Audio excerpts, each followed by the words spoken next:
Well, can you hear me? Yes. Good morning, everybody. It is thank you, Scott, and thank you, Gabriela, and all IPI team, not only for having us here, but for assembling what I think is an amazing panel. They have asked me to be a speaker first, then they asked me to moderate, and then they asked me to be both things. I don't know how to do that. I don't know how to do that, but before I introduce this amazing panel, just let me tell you a few words, because it came to my mind yesterday during the opening session panel. Someone asked if we were not romanticizing resilience. And I spent the night thinking about this. So let me start this panel by saying it straight. None of us in this panel, none of us would really like to be talking about resilience.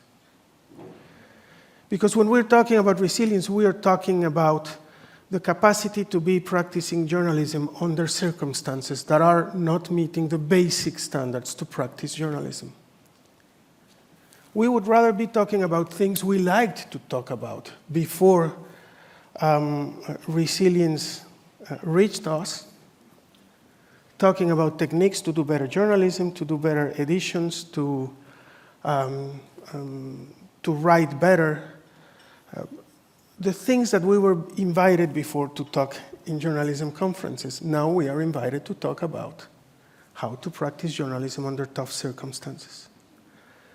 So I don't know who is romanticizing resilience, but let me tell you again, it's not, we would rather be talking about anything else but this. I am the founder and editor, so I will start by me with just 2 minutes. I'm the founder and editor of El Faro, which was an outlet from El Salvador. Now we have been obliged to move it to Costa Rica. We are at the outset of a dictatorship by Nayib Bukele, a very popular dictator, not only in El Salvador, but in all Latin America, who spends millions on disseminating propaganda in social networks and through influencers, and he's the master of that. All my newsroom is now in exile because we have been reporting on his deals with criminal organizations, because we have been reporting on the corruption scheme that is behind his government project, and we have been forced to practice it in exile. Now, going back again to something that was said yesterday, that someone said that mental health is an important issue, and I agree. What I tell my newsroom every week is, when you entered this craft, when you started being a journalist, you were not expecting that the price to keep practicing it was going to become so high. So you're not obliged to keep doing this anymore. There's a very easy way to stop the harassing against you, to stop the drones in your window, to stop the Pegasus in your phone, to stop the threats against your family. There's a very easy way to do it. It's quitting. And perhaps it's the healthiest thing to do. Perhaps it's the sane thing to do. And some people have. And I support if they decide to quit. They are completely entitled to that. But what I tell the rest is that if you decide to stay, you decide to stay to work. You can't remain silent. That's the deal. So yes, we have to address mental health issues, but we also need to keep working and keep publishing, because this is what we do. Right now, it's much harder, not only because of the harassment from an authoritarian state, but also because we are facing a journalism crisis without precedents. Right? We have lost credibility. We are completely depleted in resources. Right? We have spent more money in the last 4 years paying lawyers than paying journalists. This is the truth. All our commercial income is completely gone because the dictator threatened our advertisers. So we are now depending on funding from philanthropic institutions. that money is also becoming drought, disappearing. So this is a real crisis installed here, plus the crisis of credibility. We are facing a dictator that still enjoys between 80 and 85% of popular support. When we publish something, he accuses us of lying and people believe him. Because people, when they open their phones, they find his propaganda. So this is the crisis we are installed in, looking for our survival, hoping next year to keep practicing this job. So no, I'm not romanticizing resilience. I am really sorry that we have to be talking about this at a journalism conference. Without saying any more, let me introduce this wonderful panel that has more interesting things to say. First here from Venezuela, Joseph Poliszuk, who is the co-founder and co-editor of a magnificent outlet, investigative outlet called Armando.info. Next, there's Alina Radu from Moldova. She's the lead, that is the name of her post, of Ziarul de Gardă, and one of the most renowned journalists from Moldova. Then we have Selina Cheng, who switched from practicing journalism to be the chairperson of the Hong Kong Journalists Association. And last but not least, Sue Win, I never pronounce it correctly, the editor-in-chief of Myanmar Now, and someone that knows about resilience. He has been in prison for many years under the military regime, and I hope they will help us navigate this dark landscape that we are facing right now. This is how this is going to work. I'm going to make them all the same two questions so we get more information about what they do. First is, what are the concrete threats, what's the concrete situation or the threats that journalists face in their own countries, so we know a little bit about the situation there. And second, how are they navigating these threats? How do they keep doing journalism under these threats? And then, if there is time, I will ask them one or two more questions, and then I will open up to the public. Is that okay for everybody? Okay, then why don't we start with you, Alina? Can you tell us a little bit about the situation in Moldova? Thank you, and thank you everybody for coming to discuss about serious things. Moldova now is a candidate country to become a EU member in some years. So it might be a question what I'm doing here among people who got arrested and got all the troubles. And I wanted to say that a month ago I had one of my most difficult periods in my life. I was preparing a plan to relocate my reporters. I am leading and co-founded the largest investigative reporting team in my country, and our investigative stories helped Moldova to get where we are now. But for this we had to go through many difficult moments.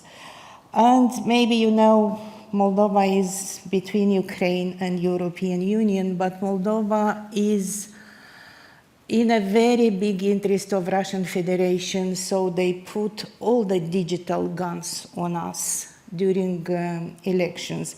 We had last year presidential elections, and we had on 28th of September parliamentary elections. And the way Moscow wants to control our country is to corrupt people to vote against the European choice and to vote for Russian assets, for pro-Russian politicians in our country. So the fight was very difficult because it is like something happens and you don't see it. Maybe you've heard what happened in Romania. A candidate appeared from nowhere being the most popular and they elected as a president, but nobody had seen him before. So Russia paid a lot of money to corrupt people, to create rings and to create structures to pay people to vote against. And all these businesses were going on digital platforms. But it happens in bubbles you never see as a reporter. As a reporter, if you read books, you never get into the bubbles that you don't read books, speaking like that. So our reporters did a great job. They infiltrated undercover into those digital bubbles. And they worked there showing how the orders are coming from Moscow, for whom to vote, where to vote, how the orders are coming. If you bring more people into this structure, you are paid better and better. And my reporters were paid during a year with cash directly, through bank application in the mobile phone. Then police blocked that bank application because that bank application was from a Russian bank being under sanctions. And then the instruction was, you use VPN. Then police had to block VPN. You understand that you fight in a way against democratic freedoms, and these instruments were built for a good life, not for Russian mafia. And then this year our reporters were paid also by crypto coins. So we had shown to people everything happened, how people are paid to vote against, and how they are manipulated, and how huge digital armies are built. After that, we received comments like, with your investigation you made angry not some mafia, you made angry Putin himself, and you have to pay for this. So it was not an easy situation. And also the pro-Russian politicians already created by copy-paste the law about the foreign agent. They copy-pasted it from Russia and from Georgia recently, and it was already prepared in the parliament. And it was very clear for us, if the pro-Russian forces win in the parliamentary elections, that law is voted. And then I had to relocate my investigative reporters, and it is not easy. Just imagine you wake up in the morning and you have to leave fast. And you don't know exactly where to go. You have not to tell everybody where you go. Happily, soon I will have a month celebrating that I had not to relocate my team. And this is a good feeling. Gracias, Alina. I will come back to you. Joseph, you want to continue? Okay, yes. Yes. I am Joseph Poliszuk, co-editor and co-founder of Armando.info. That is the only website dedicated exclusively to investigative journalism in Venezuela. And since we set up the website in 2014, when the government, Maduro inherited the power, but not the leadership of the Bolivarian revolution. So if you cannot with the enemy, buy them. And this is what he did with the newspaper where I used to work for almost 10 years in the investigation unit, and with a lot of other conventional and traditional newspapers, TV channels. So since that time, we set up this website in an environment where Venezuela has been walking to a dictatorship. But at the first time, it was a military authoritarianism. Remember that thesis of Anne Applebaum, that with the weapons of the democracy, they have been dismantled the system. And this is what happened with us, because it was a populist revolution where people used to vote for it until the last year in July, that it was the first time that Maduro lost and stole the elections, and it was proved. It's the first time that the opposition could prove that they lost the election, so now we are not talking about authoritarianism, and things have changed since that time. I have to acknowledge, to confess you, that I never thought that we were going to live in a formal dictatorship. But this is happening right now. The fear is a variable. I mean, they have control not just the media system, they have control your cell phone, your social media. During the elections, it was the first time, since that time, it's the first time that we have seen journalists in the jail, but not just journalists, also activists and people that make an opinion or publish something in their own social media. Since that moment, we report and saw that they were going to your house, knowing your username in your social media, and ask you to retract and to ask to say sorry for Maduro himself in order to don't go to the jail. So you can imagine, right now there is a huge repression. All the activists are outside or in the clandestinity. And also, this spring of digital media that was called by El País of Spain, and the newspaper of Spain said that in that moment when we set up our media outlet, and there were some other independent media set up by independent journalists, now all of these people are outside in the exile. I have to tell you that the first time that I was invited to talk about exile journalism, I felt very bad, and it was 2 years ago. The term exile, I wasn't comfortable with that, but now I am understanding, and yesterday I heard in the panel, it's very interesting because it's not new, maybe it's not new that some journalists have to run away and to go to the outside. But it's the first time that thanks to the technology, we can do something. Anyway, I think that it's not the best to cover, of course, everything from the outside.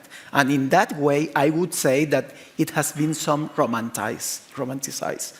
It's not the best. We have found some methodologies to continue, but of course, if I am living right now in Mexico, I am losing the timing of my country and some things, and it is very difficult to tell the story of inside from the outside. But we haven't found another way, and you lose, of course, for example, timing, but you win security. A year ago, I published a story about one of the most dangerous guys of the intelligence in Venezuela, his business in Miami, and I was very afraid about that. But at the end, I went to sleep safe, quite sure, because if I would publish that in Caracas, it would be temerary. So we are trying to figure out how to do the best in these awful conditions, with more than 2,000 political prisoners in our country after the elections, and in a place that for the first time the fear is a variable. I will come back to you so you explain how you are navigating this and how you are doing, because you're doing amazing investigative journalism from exile. I will come back to you to ask you how you're doing this. But now, why don't we go to Selina, and so you can tell us a little bit about the situation now in Hong Kong. So Hong Kong used to be a very free city. It's part of China, but also culturally not very much like China. A lot of very rambunctious press in Hong Kong. People there it's a very wealthy city, so everything is very developed and orderly. Until 2014 and 2019, there were major pro-democracy protests that broke out. And during the 2019 protests, it was very violently crushed. I believe not many deaths, but like it could happen in many countries, but still very violent for Hong Kong and Chinese standards. So during that time, a lot of reporters got hurt from what we think are, deliberate police violence against reporters. We had an Indonesian reporter in Hong Kong who lost an eye because a rubber bullet was shot in close distance from her. Other people got hurt. So at that time, Hong Kong Journalists Association's job was to give immediate support to people in that situation, whether they're hurt, that kind of physical safety. And we, after that, gathered, I think, 56, 57 testimony of reporters being hurt by police and trying to bring that in a form of complaint with the oversight body of the police, which is not really independent. And after that, it became very clear that Hong Kong is going through seismic change politically and structurally. There were political reforms to remove people who were elected through popular vote in a semi-democratic system. There was really a lot of change to remove all of that to make it a lot more controlled and authoritarian, and remove that kind of veil of democracy and freedom in Hong Kong. So after the wave of violence, physical violence against reporters, it then came the mass arrests against politicians, activists, but also newspaper publishers and journalists. The way those happened was that there would be a lot of media campaign against these people in the state press. There would be like double spread stories in the state newspapers controlled through Beijing that these people are national security criminals, they're traitors, and we can't let them keep on doing what they do. And then a few days later, the national security police will come in and arrest people en masse. And it would happen in groups over a period of 1 to 2 years. And so that campaign was really effective in instilling fear. And what that turned into is that after a while, they don't need to do the mass arrest anymore. They just need to do the media campaign or have some pro-China figureheads give out very strong statement or opinion about certain people, and then those people will know that they need to pack up and leave or close whatever organization or media they're running, so then hopefully the mass arrest won't happen following it.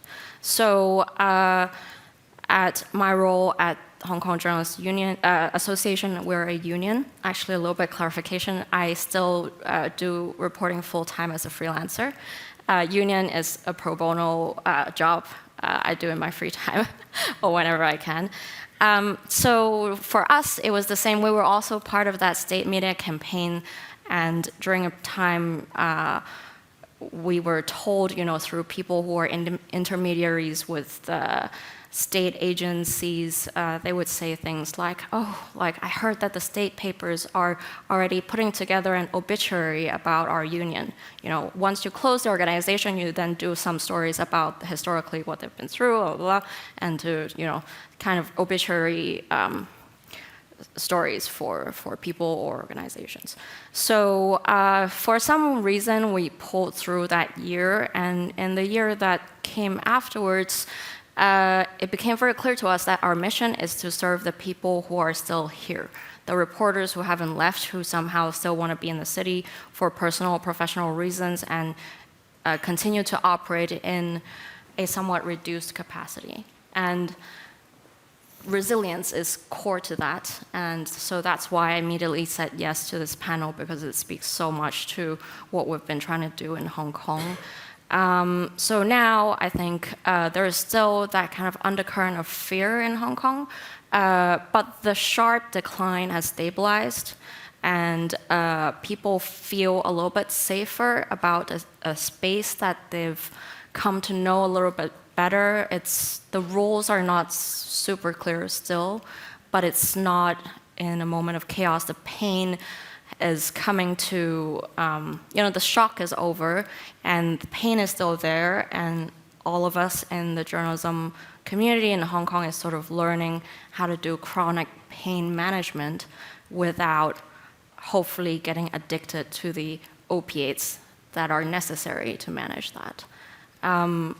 So yeah, it's a very unique situation, I think, for Hong Kong. I would see a lot of things happening in the US that had happened in Hong Kong in almost exactly the same way. That's why last night during the opening panel, someone said maybe all these dictators have a signal group exchanging notes.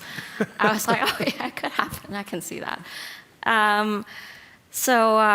It's luckily we're not facing Russian-style assassination. We're not facing that kind of like physical threat anymore. Don't give them ideas.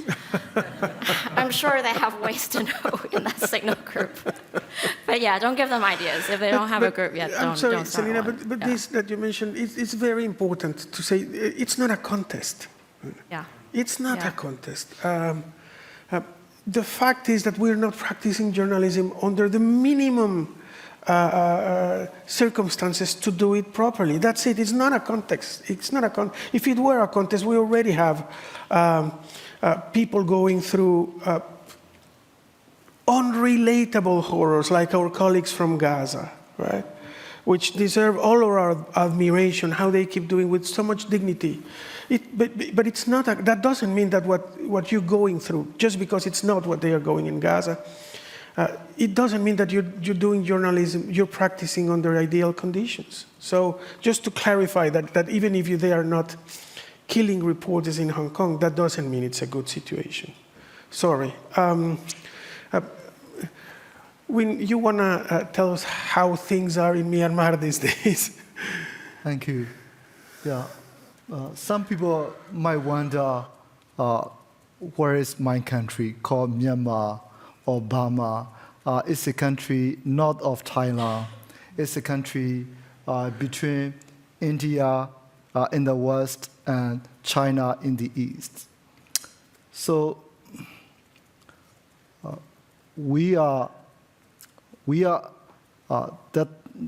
the Third World War has not arrived yet. I don't think it will not happen. I think so. But in the context of our country, we are in the midst of the civil war at the scale of a major war. So during the Second World War, we suffered from heavy bombing by the Japanese troops for over 2 years. And then the British troops were forced to retreat to India. And the British came in and then bombed our country to reoccupy for about 1 year or so. And then we emerged out of these ashes. But now again, we are dealing with the airstrikes almost every day. Every day, most of them Russian-made, Chinese-made. There is a popular term in our reporting is 500-pound bombs, 1,000-pound bombs. So you can imagine. And also, this is still a very undeveloped country. So you can imagine the physical structures of the buildings and residential facilities compared to the mighty power of the modern aircraft and bombs.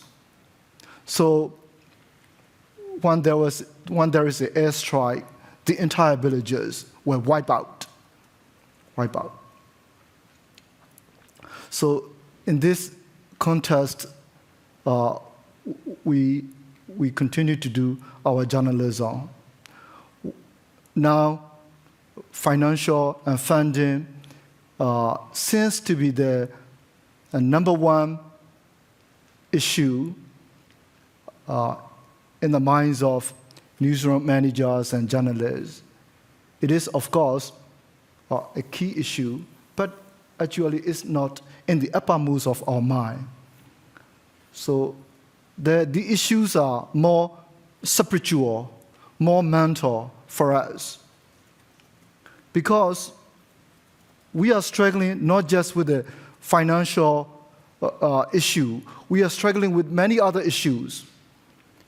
For example, you have 100 battles today, and then members of the public expect us to report almost everything. We cannot. What I want to say is we are also struggling with the technology, the social media. The readers expect us. We come to expect ourselves to be able to write and produce these stories in a very short amount of time, like going to a McDonald's or KFC, eat something quick, and then finish. It's not that simple. So, and also, I agree, I'm also a design journalist. I agree that technology has us to cover these events in the 21st century, even though we don't live inside our country or at a particular area where the war is fighting. We still manage to cover. But what we find is actually the lack of organic or genuine means of communication with the sources. Because journalism is not just about writing, not just about speaking on the phone via Signal or WhatsApp. Journalism is also about absorbing the realities, not just from our eyes, not just from our ear. It's living the crisis in so many biological ways. We're trying to understand. So, and also another thing is, I think this is more, I think people are conscious of this issue. Societies are divided. People are more, have the more ability actually to communicate or to disseminate whatever opinion they have. It's completely fine. But the societies are fragile. So what I call is obligatory equilibrancy in journalism. You have so many different parties in a war or in the politics. And then we want to present to be fair and balanced amidst all these issues. But if we can do that, if we can achieve that in a genuine, organic way, it's completely all right. Natural way is all right. We don't need to oblige to do that. For example, I remember there was a lot of reporting about the sexual scandals actually, involving Donald Trump or former President Donald Trump. But then, in the times of the election, the U.S. media, like in any other media, they started looking into whatever negative stories they need to write about Joe Biden.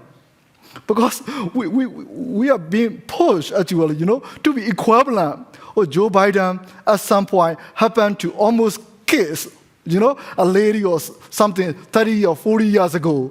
We got to do a major investigation about this particular event because we want to be viewed, being balanced and fair.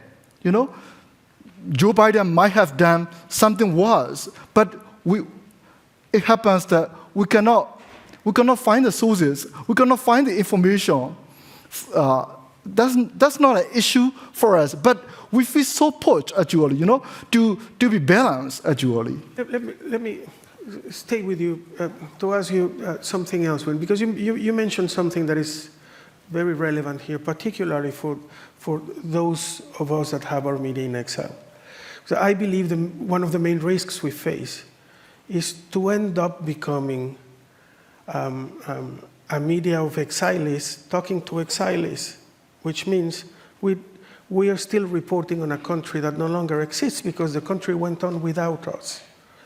So one of our main challenges is not to lose the touch with the reality on the ground. How do you do that? How are you doing that? Mm-hmm. Mm-hmm. Yeah, very good question. For example, for that very reason, we continue to deploy our colleagues underground inside the country, and also we even try ourselves to go and to do the reporting in the conflict zones.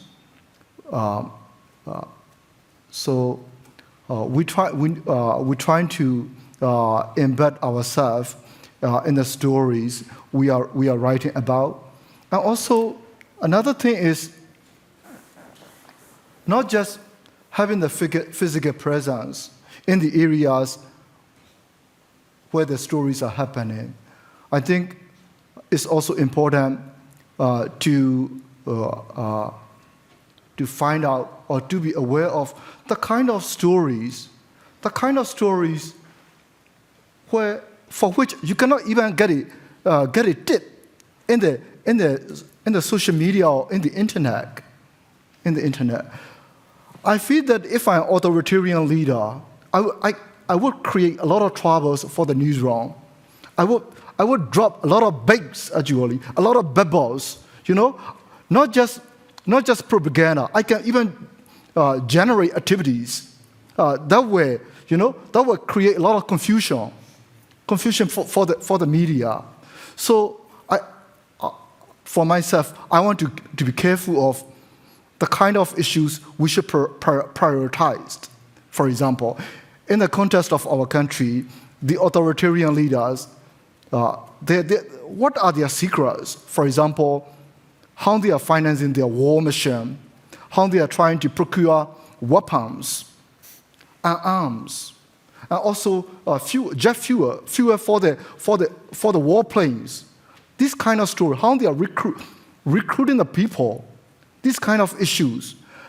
But more than 50%, more than 70% of our stories originate from the bubbles and bigs in the internet. This is a huge problem. Yes. We have to be very mindful of that. Gracias, Win. We don't have much time if we want to open up the questions, but I want to ask you a couple of more things. Joseph, you are practicing journalism against a full-fledged dictatorship that is going after journalists, as you mentioned, after civil society members. So how has it changed the nature of what you do, of the nature of what you thought as the duties of a media? Let me try to explain. More in Europe than in other places, there is a historical tradition of some partisan journalism. Right? Socialist newspapers, communist newspapers, combat Albert Camus. So in extraordinary times, does it demand a more partisan journalism? What do you think? I mean, we have declared ourselves in resistance. I have to confess that. We have declared ourselves publicly. We are in resistance. We are resisting against a dictator's will of imposing one single voice, of silencing the plurality of voices that we think is necessary and it's part of our duty. We are resisting. How do you conceive what you're doing? Really interesting question. I think that our experience can give some tips even to the Americans in the situation of Trump right now.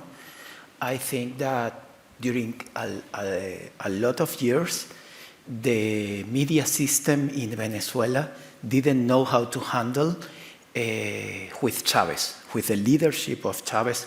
Now we see the tweets of Trump, but before of it, there was a Venezuelan leader that used to do a TV program, a radio program that communicate directly with his audience, and he apart the media, Yes. the media outlets. And I think that the media outlets decided to fill the space of the opposition because of the lack of the opposition. And it was a failure. So I feel part of a generation that decided now with Maduro to don't show more, to don't participate more in the political ideologic debate. For us, it's more important to cover the corruption. Remember that the Chavismo right now is a corporation of corrupted groups, mafias, even related with terrorism, drug cartels. So for us, it's very important to understand who is in the power, because it's not a traditional dictatorship where Maduro is the boss of everything. So we have to understand the power, but more than this, who is behind them and who are doing the business of all of these groups. For us, we have found, and it's good to explain you that we had to leave the country about 5 years ago because of a case of a corruption scandal that involved Maduro himself, with the program of the official food program. We proved corruption. We proved that they were giving poison milk imported from some other countries through offshore companies and with overrated prices. So we have found, firstly, in the country, in a process that they were closing their doors, like in Salvador is happening, they are not giving information. Since that moment to now that there are no channels, there are no bridges with the official information, so we have found 3 methodologies. First of all, traditional journalism is not going to die. We have more than 8 million of Venezuelans outside. More than a quarter of the country is outside. There are figures of a war, even if it's not a conventional war. So in these 8 million, there are a lot of sources. But even inside, we have found the first time that I heard this term, widows of the power, was in Argentina. And I think that we have to, with the traditional journalism, one of our tasks has been to find these people that was in the power and now it's not, and they can cooperate and give us information. Then we have found, we have used, we are not experts, we were born as traditional journalism, but we have found good techniques, good methodologies with data journalism. Even in a country where there is no data, we have built our own databases, and we have also used artificial intelligence. One of my personal lines of investigation is the gold trafficking. And as I cannot be now in the illegal mines, we found some experts to program an algorithm in order to pinpoint more than almost 4,000 illegal gold mines in the jungle and 42 clandestine airstrips. And there is another kind of methodology that we have used, and it's related with that time. Since the Panama Papers, I think that the networks and cooperation and collaboration have changed everything. If there is not an information inside, there can be an information outside. if we cannot find an information in a Venezuelan port, maybe we can find where did it come with information of the other ports. Gracias, Joseph. They are letting me know that we have only 10 minutes, and I would have so many questions, but I'm sure you also have. So let's open the mic if anyone wants to ask something. If not, I will keep asking my 1,000 questions. Okay? There's a microphone here. Can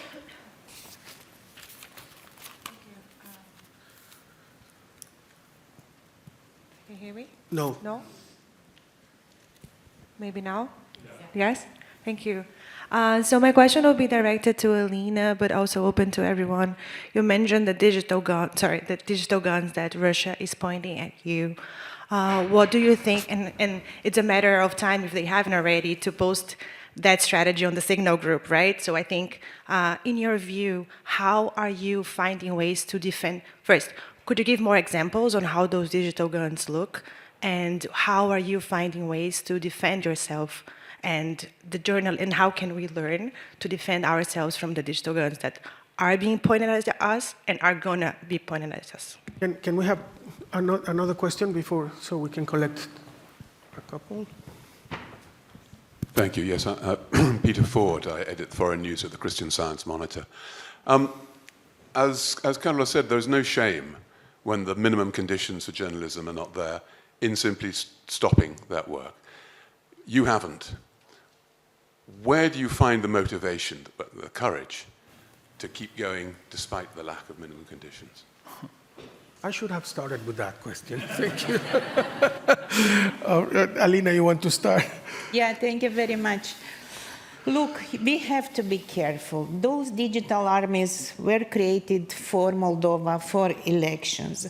And it looks like a beautiful thing. The invitation was everywhere in digital space, on American platforms or on Chinese platforms, speaking about Facebook or TikTok, and there were invitations, come for a training, we offer you a free training. And then the training was, let's learn how to post important things on social media.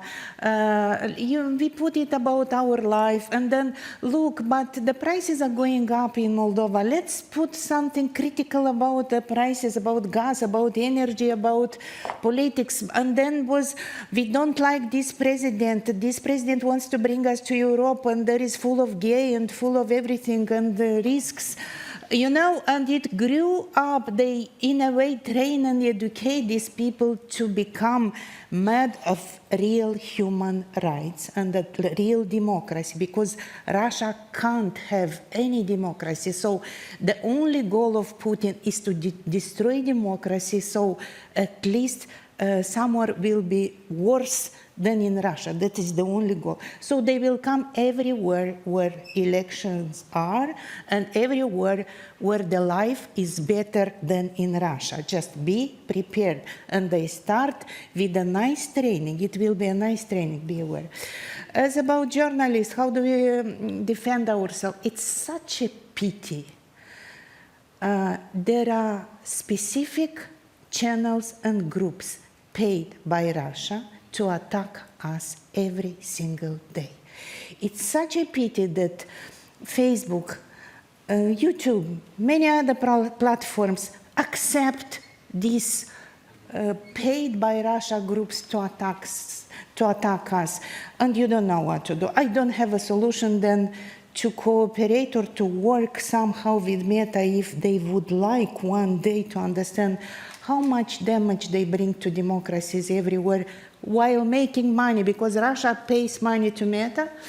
And I just want you to understand, when we published our strong investigative stories, immediately there are paid posts on Facebook about how bad I am, how corrupt I am, how fat I am, how bad are my children.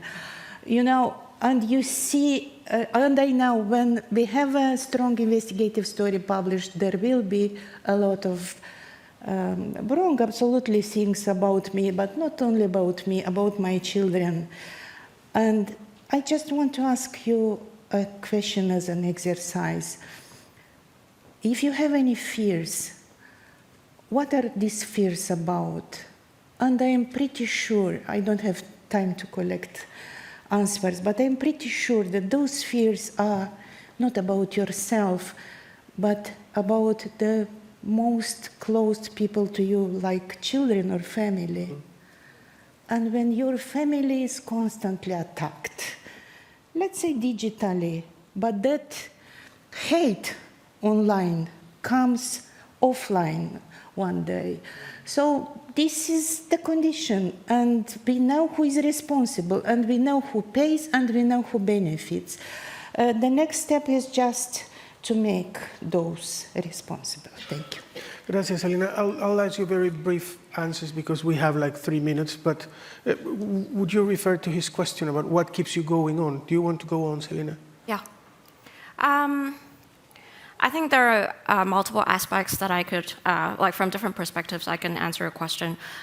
I think you're referring to sort of the sort of underlying attitude of how people are seeing their current conditions so that they can keep operating. The minimum condition is that you can operate your work without feeling physically threatened, without being thrown in jail, right? And now that's gone, you have to keep doing your job to the best that you can, and that requires a mental resilience. And I think from where I am currently as an organizer, as a union, is that people really need to see each other doing the good work or trying the best that they can in an environment where different forces, maybe state or other nefarious forces, are trying to cut you up into different segments so that you're fighting against each other or not happy with each other. So what we do is we group people together in a physical place where they can see each other, whether it's an educational event, whether it's drinks and dinner, whether it's cinema, whether it's hiking and going to the beaches. That gives them the mental respite. And at the same time, they make friends. They exchange professional contact. New ideas come up, and they get excited about their work, even though the conditions are not ideal. What I wanted to really call your attention to is the kind of OPAs that I was referring to. It could be self-censorship. It could be other things that you have to compromise in order to keep going. These can be dangerous things, but they're also necessary. And it's very easy to be complacent and just go with the flow and let these guide your work. You don't want to be in jail, you don't want to lose your job, and then that kind of mental space quickly goes into you don't want to do anything so that there isn't trouble for you, whether you're an editor or a journalist. Gracias. So I think that's the biggest thing I think people could. We have 1 minute, but you were already in prison for 7 years, so what keeps you going on?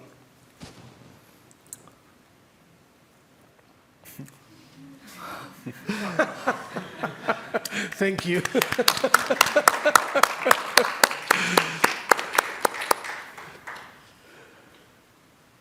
I found a lot of strength in every challenge, a lot of strength.